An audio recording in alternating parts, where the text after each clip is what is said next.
Les gars, j'espère que vous allez tous bien. Tout de suite, les débriefs de la finale de la Coupe d'Afrique des Nations, Sénégal-Maroc. Waouh, le Sénégal, on est encore champion d'Afrique. La deuxième étoile pour le Sénégal. Je suis très contente. On est fiers de nos Lions de la Teranga. On a remporté la finale et on a mérité la victoire. Dans un match compliqué, tendu, il y avait quelques tensions, plus de peur que de mal. Mais à la fin, les Lions nous ont rendus fiers. Tout d'abord, demain, nous avons 11 de départ. On avait Edouard Mendy dans les cages. Niakhaté et Mamadou Sarr, nous sommes dans la charnière centrale. Et là, je m'ai dit, moi, occupé le couloir gauche. Cette fois, c'est le couloir droit. Malheureusement, les gars, Krépin Diatta dafa faible ci digënté bi lolo taxone joueur yi jotto nañ ko génné terrain bi il a été forfait finalement malheureusement pour lui parce que Krépin Diatta même suñu finale 2022 bi contre l'Égypte suma djoumu tamit finale bobu joué ko dafa fekk mu blessé tay encore même chose mais franchement avec sa canne monstrueuse il a été trop fort Krépin Diatta il a été l'un des joueurs les plus performants de cette CAN les meilleurs joueurs donc mettez du respect sur son nom bravo à Krépin Diatta man victoire bi mom la koy dédier parce que franchement on a voulu le voir sur le terrain pour la finale malheureusement ni la ko yalla dogalé donc les gars lolu motax Antoine Mendy mi nga xamné moy sa doublure moko mujjé remplacer en pivot nga am Pape Gueye ak Gana Gueye mu nek un duo explosif les top milieux du Sénégal trop fort ces gars-là nga am en 10 Lamine Camara devant nga am Iliman Ndiaye à droite Jackson en pointe et enfin Sadio Mané sur l'aile gauche c'était la composition officielle le 11 de la victoire les gars damay ñëw ci match bi d'abord ñëw ci premier mi-temps bi nek na finale bo xamné voilà on s'attendait à tout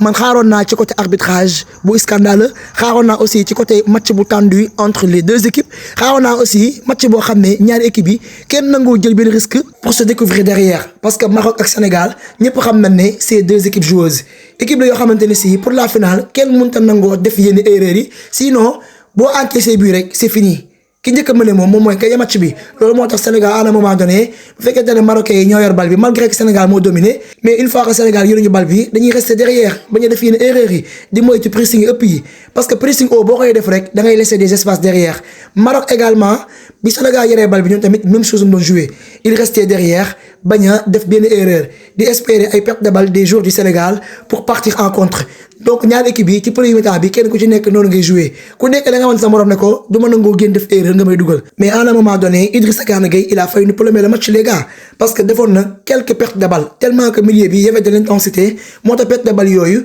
Marocains yi doon na ci profiter partir en contre heureusement que li ñu dimbali mooy seen ñaari joueurs yooyu ñuy wax Abdé Ezazuli ak Saybari ils sont trop limités dans le dernier geste loolu moo tax mujj ñoo am dara contre nous mais wax dëgg yàlla genre perte de balle nga koy def en finale mën nga perdre match facilement mais Gana Gueye boo gisee ma ne du ma ko blâmer de trop franchement depuis le début de la CAN il a été monstrueux sensationnel stratosphérique Gana Gueye c'est le meilleur numéro 6 de toute l'Afrique franchement ndax match bi à part erreur yooyu noonu lu des ci match bi yëpp franchement il s'est ressaisi et il a réalisé un top match donc bravo à Gana Gueye franchement tous les Sénégalais sont fiers de toi les gars damay ñëw ci sama beneen top joueur muy Sadio Mané franchement Sadio Mané les gars maye leen ma ko ay cœur ci commentaire yi il est tellement une légende du foot le meilleur joueur de l'histoire du Sénégal incroyable ce joueur-là il a été sensationnel depuis le début de la CAN Sadio Mané il a porté l'équipe du Sénégal moom dafa wane rôle yi bari joxe na rôle capitaine boo xamante ne si ku mën a diriger la capitaine boo xamante ne si il est toujours là accompagner ses coéquipiers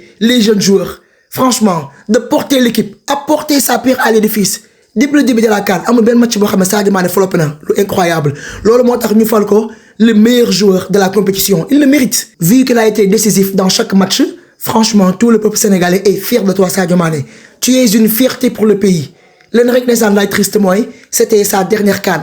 mais heureusement il est parti en légende ndax sa première CAN il l'a remporté en 2022 face à l'Égypte bii moo nekk sa deuxième CAN et sa dernière donc Sadio Mané li mu warloo ak ñun def na ko wàccoo na ak ñun mais inchallah ñu ngi koy xaar ci coupe du monde bi xam naa boobu aussi moo nekk sa dernière donc les gars Sadio Mané dans ce match y a rien à dire bokk na ci joueurs yi gënoon a fatigué défense marocaine bi Sadio Mané techniquement il a été fort ses contrôles orientés surtout nag ses replis défensifs à un moment donné en plus adversaires yi pour ñu récupérer balle bi ils étaient obligés de faire faute loolu mooy expérience gis nga genre finale yi da ngay soxla joueurs yi expérimenté nga xam ne yàgg nañoo jouer finale bu ko defee sa équipe su mënee 1-0 après joueur bi ils savent comment se gérer sur le terrain comment tuer le temps donc Sadio Mané il a été trop fort sur ce point-là il a été intelligent Certes, notre match c'était un peu compliqué, mais Sadio Mané au moins il a tenté des choses. On a eu beaucoup de situations avec lui. Bravo à Sadio Mané, nous sommes fiers de toi. Les gars, demain ñëw ci sama beneen top joueur muy Pape Gueye. Chapeau à lui, c'est un top player. Ba pare Pape Gueye qualité yi ma neex ci moom moo bari.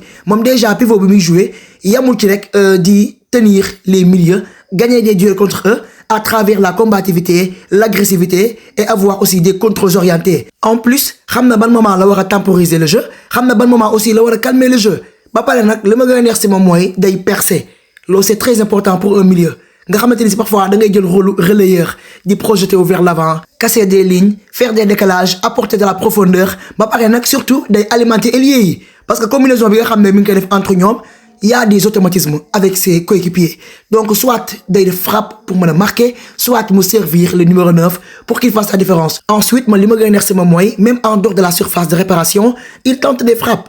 Lolo motax genre bi la plupart daf koy dougal bu tenté frappe de loin lu ci bari bi lay doon ndax mëson na marqué bi melni ci début kan bi. Donc Pape Gueye yamul ci rek di alimenter lié yi, donner des caviar, faire des passes de zinzin. Nek le milieu bo xamné mom aussi dans le dernier geste il est à la hauteur franchement te moment yoy non da nga am ben Gana Gueye bu rester derrière bu ko défé pour encadrer perte de balle Gana Gueye mën na ñëw couper les actions motax may le milieu Pape Gueye et Gana Gueye ils sont tellement compatibles complémentaires c'est explosif ces deux là trop fort les gars damay ñëw ci sama benen top joueur muy Edouard Mendy l'un des meilleurs gardiens de la compétition malgré que Yacine Bounou trophée bu moko jël ñu ngi koy féliciter mais Edouard Mendy c'est quelque chose les gars on en parle. Edouard Mendy bokk na ci joueur yi tax Sénégal ñëw final parce que équipe mënoo dem final compétition remporter trophée sans avoir un bon gardien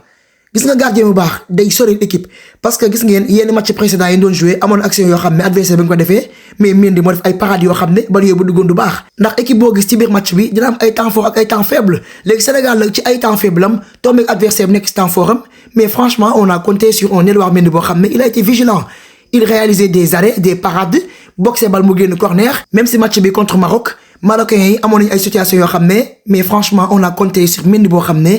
dafa vigilant et il était concentré bal bu ñëw mu def parade wala mu jàpp ko donc franchement on a toujours compté sur lui te moom ba léegi mosuñoo décevoir surtout nag penalty bi nga xam ne arrêté na ko non Mendy je lui dis merci ndax les gars man Brahim Diaz xawma la mooy son problème certes nag lii moo raté suñu arrangement ñu sénégalais yi manière bi mu tiré penalty bi les gars c'est une faute professionnelle parce que yow yaa ngi nekk ci final comme que Maroc moom fexe na ba am penalty les gars bu ñu waxantee dëgg penalty bi tamit xaw na tax suuf certes nag El Hadji Malick Diouf xaw na ko laa mu daanu mais dama jàpp ne lii c'est trop léger pour ñu ko siffler penalty mais comme que Maroc moom c'est le pays organisateur ñoom ñooy pays organisateur arbitre bi match bi daa féete seen côté ba doyal lu nekk def na ko pour Maroc mën a jël CAN bi mais heureusement que le Sénégal a compté sur son football pour les battre donc Brahim Diaz yow fexe nga ba am penalty bi jàpp naa ne mënoon a jox Hakimi Achraf mu dóor ko ndax mu ko expérience mais yow yaa ngi nekk ci pression ce peuple marocain bi yépp taxaw di la xaar pour nga dugal leen bii bi nekk l'homme de la situation nekk peut-être l'homme qui va permettre au Maroc de remporter sa CAN yow nga ñëw dóore ko ñu la neexee mais heureusement que son raté a été à notre merci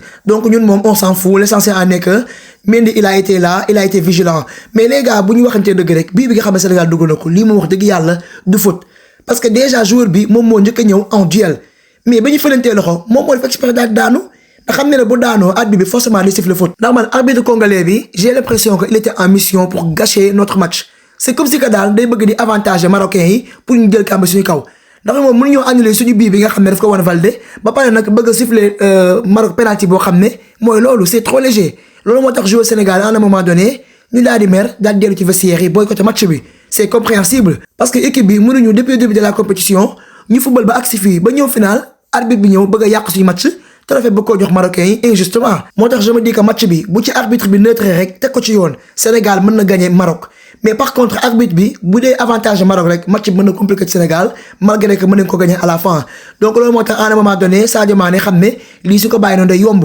moo tax mu dem ci vestiaire yi wax ak joueur ne leen carrément nañu génn continuer suñu match gëm suñu bopp on peut le faire surtout nag ñu jox confiance Mendy mi nga xam ne c'est un grand gardien après bi ñu reprendre on a compté sur Mendy il a arrêté les penalty franchement loolu moo tax ñuy wax la justice de Dieu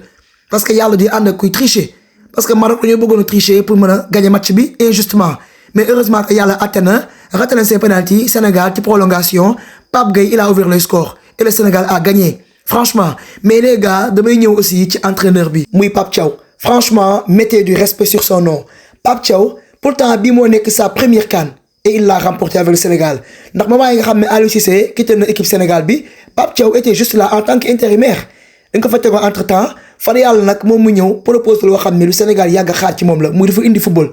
parce que Aliou Cissé certes nag il a remporté la CAN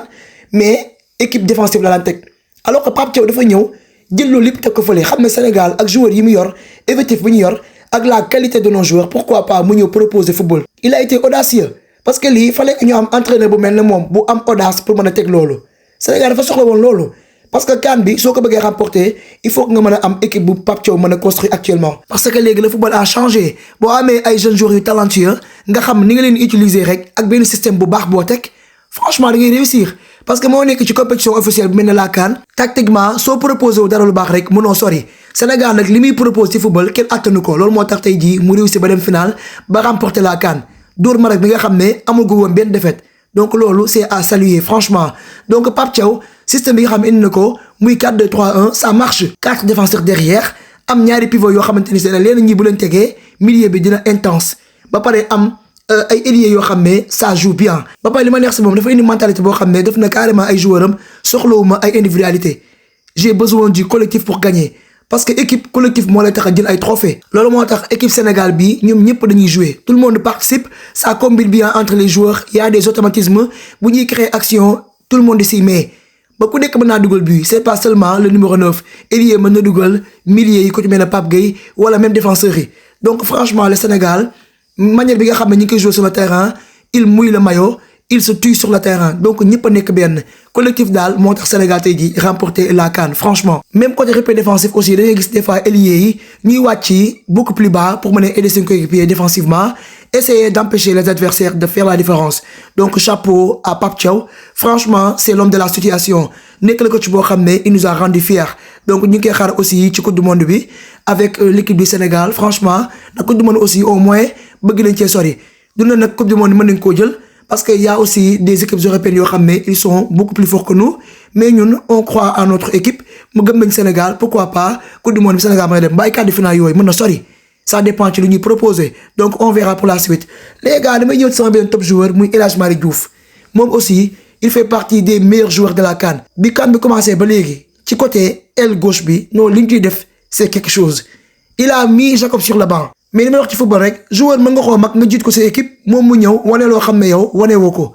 facilement day nangu sa place titulaire Malick Diouf pour l'instant c'est le titulaire indiscutable du Sénégal ndax li muy montré offensivement ak défensivement loolu mënoo ko am ci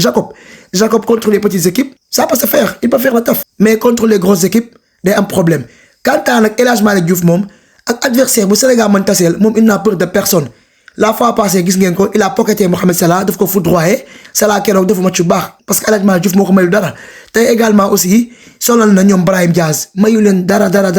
tellement que joueur marocain ci attaque bi à chaque fois bu ñu defee ay centre El Hadji Malick Diouf daa leen duel aérien moom mooy mëkk bal mu génn corner wala à chaque fois tey ji bu ñu defee passe il est là à dégager la balle wax dëgg yàlla ba pare offensivement il a réalisé des dédoublements voilà coller la ligne réaliser des centres franchement défensivement offensivement il a répondu présent il a été au top c'est un excellent joueur un top player il est jeune mais machallah li mu ne sur le terrain ça montre qu'il mérite sa place titulaire devant Jacob. De même que Mamadou Sarr j'ai adoré son match parce que moom sax xalaatul woon ne finale bi mooy nekk titulaire ndax gis ngeen ne Koulibaly malgré sa blessure il a été suspendu pour la finale Mamadou Sarr moo ko remplacé woon keroog il a été au top il a été excellent te itam également franchement il a été à la hauteur il s'est géré ba pare moom li ma neex si moom li ma wax keroog rek sérénité lay jouer il est tranquille il est posé te pourtant finale bi c'était pas facile pour lui pour la première fois nga nekk titulaire devant Koulibaly mi nga xam ne dañ ko suspendre malgré ça il s'est géré franchement bravo à lui et félicitations pour sa première CAN avec le Sénégal. De même que Ibrahima Mbaye j'ai adoré son match moom à chaque rentrée il montre de belles choses franchement moom daf ñoo woon que ne Sénégal am na un banc de qualité boo xam ne machallah nga am ku mel ne Ibrahima Mbaye am ay Mamadou Sarr ay ñoom Sabali ñoom Pape Matar Sarr ñoom Lamine Camara wax dëgg yàlla mu nekk ay joueurs yoo xam ne da leen leer ne bu fi titulaire yi nekkul mën nga compter si ñoom pour faire le taf donc Ibrahima Mbaye boo leen xoolee sa deuxième mi-temps bi Sénégal dafa xaw a bàyyeeku Maroc moo ëpp sax lu mu doon jouer mais Ibrahima Mbaye bi mu duggee ci le Sénégal commencé di apporter danger offensivement parce que Ibrahima Mbaye nekk na un joueur boo xam ne il est rapide en termes de percussion il est fort techniquement il sait garder la balle il sait se projeter vers l'avant ba pare il sait dribbler mën na éliminer joueur loolu moo tax à un moment donné doon na apporter beaucoup de danger dans la surface adverse Marocain na ci lañ commencé di souffrir un peu di dégager balle bi en corner donc bravo pour sa belle rentrée. Il a réalisé également moom tamit sa première CAN, on lui félicite. Mais dans ce match-là, il a été monstrueux. Donc on peut compter sur lui pour la suite. Gis ngeen ne Sadio Mané léegi mu jël sa retraite internationale mais avec ça au moins certes dinañu manqué mais di nga am benn Ibrahima Mbaye boo xam ne mën na prendre sa place am bi Iliman Ndiaye de l'autre côté. Donc Sénégal franchement am na ay jeunes joueurs yoo xam ne ils sont les futurs de l'équipe nationale du Sénégal. Bravo à cette équipe. Presque ci fin de match bi nag Sénégal naroon naa mener 2-0 mais malheureusement Chérif Ndiaye moo raté occasion bi Chérif wax dëgg yàlla c'est un vrai attaquant moom tam bii mooy deuxième fois muy raté genre occasion yi contre Bénin il a failli marquer mais malheureusement il a frappé sur le gardien tey encore mu am occasion bu gën a yomb yow fexe nga ba tromper gardien bi Yacine Bono. Tu étais seul devant les cages moom mu dem tirer sur le côté. C'était n'importe quoi, c'est incompréhensible. Je sais pas man ce qu'il tentait à faire mais wax dëgg yàlla genre occasion yi lii mën na nekk le tournant du match. Imaginez fekkoon ne Sénégal mënewul 1-0 Chérif raté occasion bi après Maroc daañu dugal derrière après nag fin de match bi ñu am ay regret moo tax boo nekkee genre tournant officiel yi ay final ay demi-finale genre occasion yi boo ko amee wax dëgg yàlla il faut mettre le ballon au fond des filets moo gën a wóor. Mais di raté yenn occasion yi en tant que numéro 9 c'est incompréhensible. Heureusement fekkoon na Sénégal ñu mëne woon 1-0 ba pare et que derrière on n'a pas encaissé parce que Mendy il était vigilant mais Maroc moom su dugaloon égaliser tir au but la jëm te loolu moom lu ne mën naa xew. Donc les gars, le Sénégal a réalisé l'essentiel. On est encore champion d'Afrique pour la deuxième fois de notre histoire. Deuxième étoile pour l'écusson du maillot du Sénégal. Loolu moom c'est un contentement pour nous. On a mérité amplement notre victoire. Wax dëgg yàlla, le Maroc a été aussi une très belle équipe. Ils ont bien joué sur le terrain et c'est également un pays frère. Ndax Sénégal ak Maroc ce sont deux pays frères. Ndax diplomatie moo yor suñu diggante moo tax jàmm rek moo am suñu diggante ak ñoom donc di leen wax du courage ci défaite bi parce que bu dul dara am naa ay xaritu marocain mais match bu taxawee chacun est pour son pays mais su match bi jeexee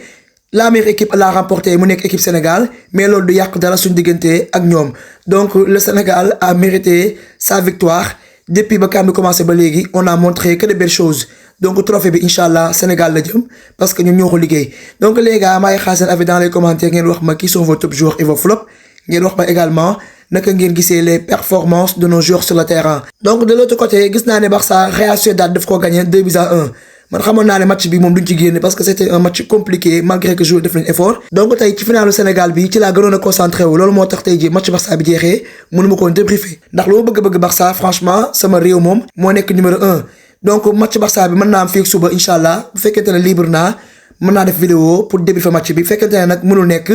inchallah ma bàyyi ba prochain match. Mais le plus important est que Sénégal remporte la CAN malgré la défaite du Barça d'aujourd'hui. Donc les gars, c'était tout pour ce débrief. Restez connectés sur ma chaîne. Prenez tout soin de vous et à très vite.